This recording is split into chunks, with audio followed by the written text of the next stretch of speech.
Namaste, welcome to Doctor's Talk. Piles are hemorrhoids that are become inflamed. Hemorrhoids are masses, clumps, cushions of tissues in the anal cavity. అయితే ఈ piles అనేవి రెండు రకాలుగా ఉంటాయండి. Internal piles అని, external piles అని. Internal piles అంటే anus యొక్క ఓపెనింగ్ దగ్గర ఫామ్ అవుతుంటే దాదాపు 2 to 4 సెంటీమీటర్స్ డయామీటర్లో. ఇక ఎక్స్టర్నల్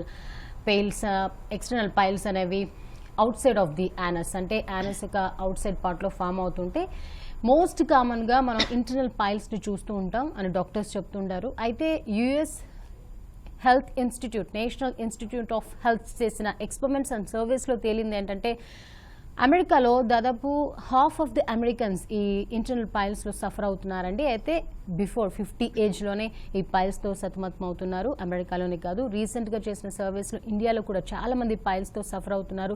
దానికి రకరకాల కారణాలని డాక్టర్స్ చెప్తున్నారు. అయితే ఈ పైల్స్కి హోమియోపతిలో ఎలాంటి ట్రీట్మెంట్స్ ఉన్నాయి అన్న వివరాలు మనకు అందించడానికి పాజిటివ్ హోమియోపతి డాక్టర్ పూర్ణిమ గారు సివాడ్ హెల్త్ స్టూడియోలో ఉన్నారు. మీరు కాల్ చేయాల్సిన నంబర్ 04047799916 లేదా 04047799917.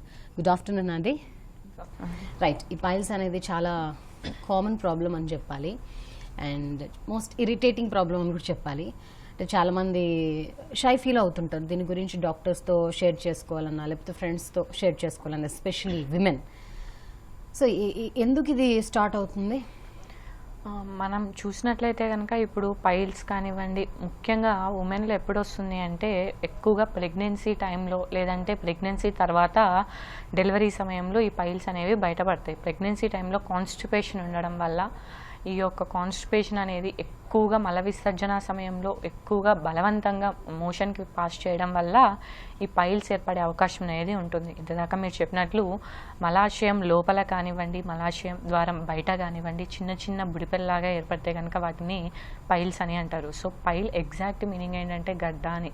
హెమరాయిడ్స్ అంటే కనుక ఈ యొక్క రక్తస్రావము అని. సో ఈ పైల్స్ చూసినట్లయితే కనుక మేల్స్తో పోల్చుకుంటే ఫీమేల్స్లో ఎక్కువగా ఉంటుంది. తర్వాత వచ్చేసి ఏజ్ వచ్చేసి ముఖ్యంగా మిడిల్ ఏజ్ వాళ్ళకి ఎవరికైనా కూడా వచ్చే అవకాశం ఉంటుంది.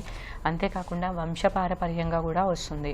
ఇకపోతే ఇప్పుడు చూస్తున్న జీవన విధానంలోని మార్పుల వల్ల, అంటే మన యొక్క food habits, irregular food habits ఉండడం వల్ల కానివ్వండి, వ్యాయామం సరిగ్గా లేకపోవడం వల్ల, తర్వాత మసాలా పదార్థాలు, ఫాస్ట్ ఫుడ్, ఇటువంటి ఆహారపు అలవాట్ల వల్ల, స్మోకింగ్ కానివ్వండి, ఆల్కహాల్ కానివ్వండి, ఇటువంటి జీవన విధానం వల్ల ఈ పైల్స్ సమస్య అనేది మరీ ఎక్కువగా అయింది. ఇకపోతే పైల్స్ ఒక్కటే కాకుండా ఈ యొక్క మలద్వార సమస్యల గురించి మనం చూసినప్పుడు ఈ ఫిషర్ కానివ్వండి, ఫిష్యులా కానివ్వండి చూస్తూ ఉంటాం. సో ఈ యొక్క ఫిషర్ అంటే ఏంటంటే ఈ యొక్క మల ద్వారం దగ్గర పొడవాటి చీలికలు ఏర్పడ్డానే మనం ఫిషర్ అని అంటారు. సో అక్కడ ఉన్నటువంటి చర్మం అనేది పగులుతుంది. అంటే మన ఇప్పుడు పెదవులు ఎలా పగులుతాయో అక్కడ ఉన్నటువంటి మోషన్ ఫ్రీగా లేకపోవడం వల్ల, ఎక్కువగా బలవంతంగా మోషన్ని పాస్ చేయడం వల్ల అక్కడ ఉన్నటువంటి చర్మం పగులితే కనుక దాన్ని ఫిషర్ అని అంటారు. తర్వాత వచ్చేసి ఫిష్యులా. ఈ యొక్క ఫిష్యులాని మనం చూసినట్లయితే కనుక మలద్వారం పక్కన ఎక్కడైనా ఒక చిన్నటి ఈ యొక్క గడ్డలాగా, పుండులాగా ఏర్పడి ఆ పుండు డైరెక్ట్గా పెద్ద పేగులో చివరి భాగంలో ఉన్నటువంటి దాంతో కనెక్ట్ అయ్యి ఉంటుంది. సో లోపలి పెద్ద పేగు కింద ఉన్నటువంటి ఆ యొక్క రంధ్రము, తర్వాత వచ్చేసి ఈ యొక్క మల విసర్జన ద్వారం పక్కన ఉన్నటువంటి రంధ్రంతో కనెక్ట్ అవుతే కనుక ఫిష్యులా అంటారు. రైట్, అయితే బ్రహ్ము కాల్ చేస్తున్నారు హైదరాబాద్ నుంచి. బ్రహ్ము గారు చెప్పండి. మేడం, ఇది నాకు 2 months బ్యాక్ నుంచి అది బాగా వెళ్తుంటే ట్రీట్మెంట్. అయితే ఇది టాబ్లెట్స్ ఇవన్నీ వాడుతున్నాం మేడం. స్పెషల్ దగ్గరికి వెళ్తే కూడా అది ఫిషర్స్ అని చెప్పన్నారు. ఓకే. అయితే ఎంత వాడినా కానీ తగ్గట్లేదు. పైగా హోమియోపతి కూడా స్టార్ట్ చేశాను, ఇంకా తగ్గట్లేదు మేడం. ఆ పుండు పూర్తిగా మానలేదు, ప్లస్ ఆ వాపులు కూడా పోవట్లేదు మేడం. అసలు ఎంతకాలం నుంచి వాడుతున్నారంటే మీరు మెడిసిన్స్? ఎంతకాలం నుంచి ఫిషర్ ఉంది మీకు? నాకు 1.5 months నుంచి ఉంది మేడం. ఫిషరా అండి? అవును మేడం. ఓకే. ముందు తర్వాత తగ్గిన మెడిసిన్ తర్వాత మళ్ళీ ఒకసారి 3 months హాస్పిటల్కి మళ్ళీ అది వచ్చేసింది మేడం. ఓకేనండి. తర్వాత అదంతా పుండు పడిపోయి అవసరం అయిపోయింది మేడం.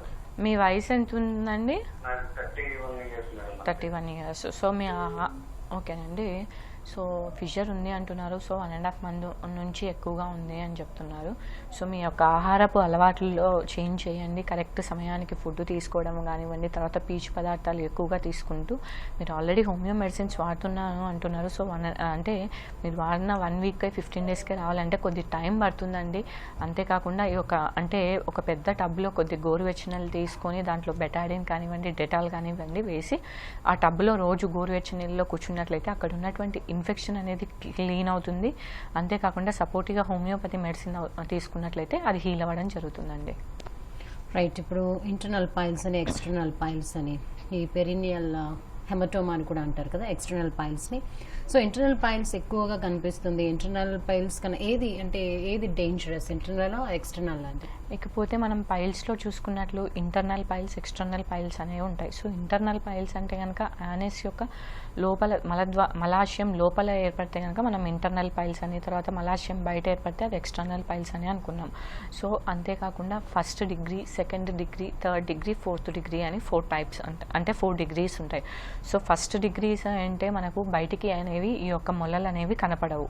అంతేకాకుండా 2nd డిగ్రీలో చూసుకున్నప్పుడు చిన్నగా ఈ యొక్క పైల్స్ అనేవి కనపడడం జరుగుతుంది.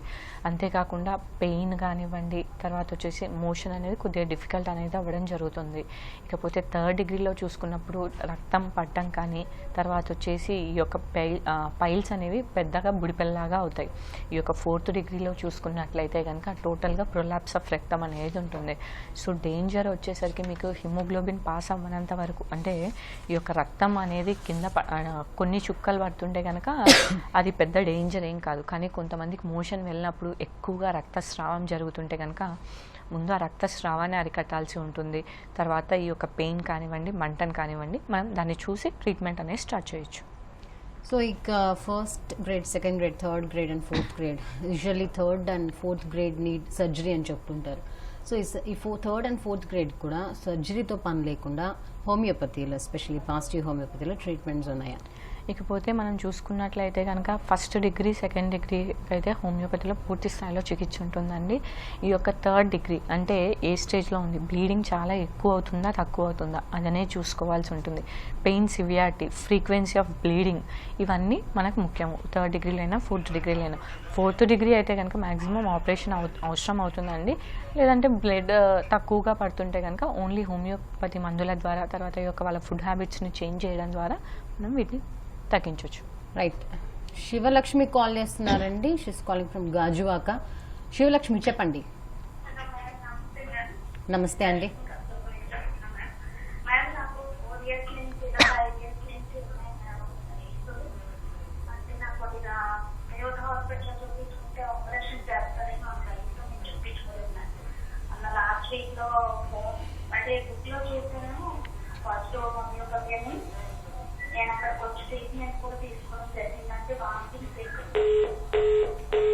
రైట్, కట్ అయినట్టుంది కాల్, బట్ ట్రీట్మెంట్స్ గురించి అడుగుతున్నారు.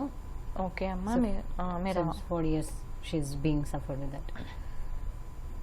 ఓకేనండి. సో మీరు ఆల్రెడీ పాజిటివ్ హోమియోపతిలో ట్రీట్మెంట్ తీసుకుంటున్నా అని చెప్తున్నారు. 4-5 years నుంచి పైల్స్తో సమస్యతో బాధపడుతున్నా అని చెప్తున్నారు. సో మీరు ఏదైతే ట్రీట్మెంట్ తీసుకుంటున్నారో ఆ ట్రీట్మెంట్ని కంటిన్యూ చేయనివ్వండి. సో బ్లీడింగ్ అనేది ఫస్ట్ తగ్గుతుంది, పెయిన్ అనేది తర్వాత గ్రాడ్యువల్గా తగ్గుతూ మీకు ఏదైతే బుడిపెలు బయటకు వచ్చినాయో అవి ఆటోమేటిక్గా షింకేజ్ అవ్వడం అనేది జరుగుతుంది. సో జెనెటిక్ కాన్స్టిట్యూషనల్ సింప్టమ్ అంటే మీ యొక్క పూర్తిగా మీ మనస్తత్వాన్ని, మీ యొక్క నేచర్ని చదివి మెడిసిన్స్ అనేవి ఇవ్వడం జరుగుతుంది. సో జస్ట్ మీకు పైల్స్ ఉన్నాయా అనే దానిపైన ఒక్కటే కాదండి, మీ యొక్క టోటల్ బాడీ ఇమ్యూనిటీని పెంచడానికి మన మెడిసిన్ అనేది ఉపయోగపడుతుంది. సో కొద్ది కాలం వాడండి. ఒకవేళ మీకు ఏదైనా డౌట్స్ ఉంటే కూడా మీ యొక్క డాక్టర్ని సంప్రదించండి. రైట్. ఒకసారి మనం కాజెస్ ఆఫ్ దిస్ పైల్స్ చూస్తే క్రానిక్ కాన్స్టిపేషన్ వల్ల కానీ, క్రానిక్ డయేరియా, ప్రెగ్నెన్సీ, హెవీ వెయిట్స్ని లిఫ్ట్ చేయడం వల్ల, ప్రెషర్ వల్ల, స్ట్రెస్ వల్ల అని చెప్తూ ఉంటారు. సో ఈ కారణాలు కాకుండా ఇంకా ఏమైనా ఎక్సెప్షనల్ రేర్ కాజెస్ ఏంటండి పైల్స్? ఇకపోతే ఈ యొక్క అంటే స్మోకింగ్ కానివ్వండి, ఆల్కహాల్ కానివ్వండి, ఇర్రెగ్యులర్ ఫుడ్ హ్యాబిట్స్ కానివ్వండి, తర్వాత ప్రెగ్నెన్సీ కూడా వెంటనే రావడం వల్ల, తర్వాత వచ్చేసి అంటే మసాలా పదార్థాలు, దూర ప్రయాణాలు ఎక్కువగా చేయడం వల్ల, ఎక్కువగా సిట్టింగ్ పోస్చర్ అనేది ఒకే దాంట్లోనే ఉండడం వల్ల, తర్వాత వచ్చేసి వ్యాయామం అనేది, శారీరక వ్యాయామం అనేది సరిగ్గా లేకపోవడం వల్ల కూడా ఈ యొక్క పైల్స్ అనేది వస్తుంది. వంశపారంపర్యంగా చూసుకున్నట్లయితే చాలా ఎక్కువగా ఛాన్సెస్ అనేవి పైల్స్ రావడానికి అవకాశం ఉందండి. రైట్. అయితే ఇప్పుడు వన్స్ ఈ 3rd and 4th degree surgeries అయిపోయిన తర్వాత మళ్ళీ వాళ్ళకి ఏదైనా ఈ పైల్స్ లాంటివి వచ్చే సిమ్టమ్స్ ఉంటే అందులో దానికి పాజిటివ్ హోమియోపతి లాంటి ట్రీట్మెంట్స్ ఉంటాయి. అంటే వన్స్ సర్జరీ పాస్ చేసిన తర్వాత వాళ్ళు ఎక్సెప్షనల్ క్లయింట్స్గా మీరు భావిస్తూ ఉంటారు కదా. ఓకేనండి. సో పైల్స్ సమస్య మీరు మంచి క్వశ్చన్, చాలా మంచి క్వశ్చన్ అడిగారండి. ఎందుకంటే ఒకసారి పైల్స్ ఆపరేషన్ అయినా కూడా మళ్ళీ పైల్స్ వచ్చే అవకాశం అనేది ఉంటుందన్నమాట ఫ్యూచర్లో. సో అటువంటి వాటికి హోమియోపతిలో మెడిసిన్స్ జెనెటిక్ కాన్స్టిట్యూషనల్ సిమిలిమం ద్వారా ఇస్తాం కాబట్టి ఆ యొక్క బాడీలో ఏదైతే టెండెన్సీ ఉంటుందో ఆ టెండెన్సీని మనం రిమూవ్ చేయడానికి మెడిసిన్స్ అనేవి ఇస్తాము. సో దీనికి కొద్ది కాలం పట్టినప్పటికీ ఓపిక్గా వాడినట్లయితే కనుక ఆ యొక్క పైల్స్ ఒక్కటే కాదండి, వాళ్ళకి ఏదైనా మిగతా అంటే థైరాయిడ్ కానివ్వండి, తర్వాత షుగర్ కానివ్వండి, ఇలాంటి కంప్లైంట్స్ ఉన్నా కూడా అవి కూడా కంట్రోల్ వస్తూ ఈ పైల్ సమస్య అనేది తగ్గుతుంది. రైట్. ప్రసాద్ కాల్ చేస్తున్నారండి అమలాపురం నుంచి. ప్రసాద్ గారు చెప్పండి. మేడం, నాకు కొంతకాలంగా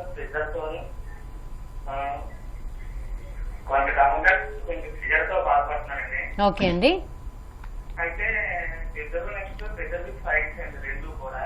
ఓకే. నేను తాత్కాలికంగా వెస్ట్ బెంగాల్ కొంతమంది లోకల్ గా రైటింగ్ చేస్తుంటే అక్కడ చేయించుకుంటూ సఫర్ అయ్యానండి. ఓకే. తర్వాత హోమియో క్లినిక్ వెళ్ళాను. హోమియో క్లినిక్ తాత్కాలికంగా తగ్గేది. నెక్స్ట్ అది ప్రెజర్ ఎక్కువగా ఫామ్ అయిపోతే నేను ఎంఎస్ సర్జన్ ని కన్సల్ట్ చేస్తే ప్రెజరే పర్వాలేదని చెప్పి మెడిసిన్ ఆయింట్మెంట్ ఇవ్వడం జరిగిందంటే తాత్కాలికంగా మళ్ళీ మళ్ళీ రిపీటెడ్ గా అప్పుడప్పుడు వస్తూ ఉంటాను. దానికి మీరు ఎక్కడుంటారండి? నేను ఫ్యాకల్టీ అండి, ఓకే. అమలాపురం. ఓకేనండి. మీకు ఎంతకాలం నుంచి ఉన్నాయండి? ఓకేనండి, కాల్ కట్ అయినట్టుంది. సో ఫిషర్ విత్ పైల్స్ అని చెప్పన్నారు. సో హోమియోపతి మెడిసిన్స్ వల్ల తాత్కాలికంగా రిలీఫ్ వస్తుందన్నారు. తర్వాత బయట ఆయింట్మెంట్స్ అలాంటివి యూజ్ చేయడం జరిగింది. జస్ట్ మినిట్ అండి, అంటే అమలాపురం నుంచి అన్నారు కదా, ఆ సరౌండింగ్ ఏరియాస్ వైజాగ్ అక్కడ దగ్గరలో పాజిటివ్ హోమియోపతి ఉంటుందా? ఎస్ అండి, డెఫినెట్గా చెప్తాను. సో ఆ యొక్క మీరు ఏదైతే హోమియోపతి వాడారో మరి మీకు ఇచ్చినటువంటి అంటే ఈ యొక్క ట్రీట్మెంట్ అనేది వే ఆఫ్ ట్రీట్మెంట్ కానివ్వండి, యూజ్ చేసే మెడిసిన్స్ కానివ్వండి డిఫరెంట్గా ఉంటుంది.